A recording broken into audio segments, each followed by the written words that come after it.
আজ ১৩ই ফেব্রুয়ারি। আজ ভারতে জাতীয় নারী দিবস পালিত হয়ে থাকে।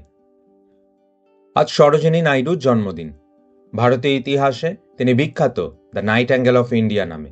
নারীদের জন্য তাঁর অবদান এবং নারী হিসাবে তাঁর কৃতিত্বকে সম্মান জানাতেই আজকে তার জন্মদিনে ভারতে জাতীয় নারী দিবস পালিত হয়ে থাকে। আজ বিশ্ব বেতার দিবস। বহু বহু বছর ধরে এই বেতার যে বিশ্বজুড়ে অসংখ্য মানুষ ব্যবহার করে আসছে তা স্মরণ করতে এবং বেতার সম্পর্কে জনসচেতনতা বাড়াতেই প্রতি বছর আজকের দিনে বিশ্ব বেতার দিবস পালন করা হয়। আজ রবীন ঘোষের মৃত্যুদিন।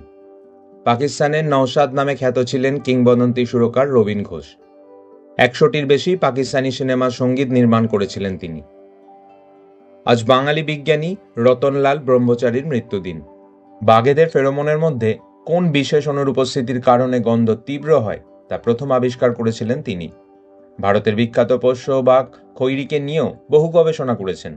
২০১৫ সালে 50 Years of Tiger Pheromone Research নামে তার একটি গবেষণা গ্রন্থ প্রকাশ পায়, যেখানে এই বিষয়ে তার সুচিন্তিত মতামত ও বিশ্লেষণ পাওয়া যায়। ১৩ই ফেব্রুয়ারি আজকের বাছাইতে আপনাদের জন্য রইল এই তথ্যগুলি। এই তথ্যগুলো বিস্তারিত পড়তে সববাংলায়.com সাইটে আজকের বাছাই পোস্টটি পড়ুন এবং আজকের দিনের আরও অনেক তথ্য জানতে আজকের দিনে বিভাগ দেখুন।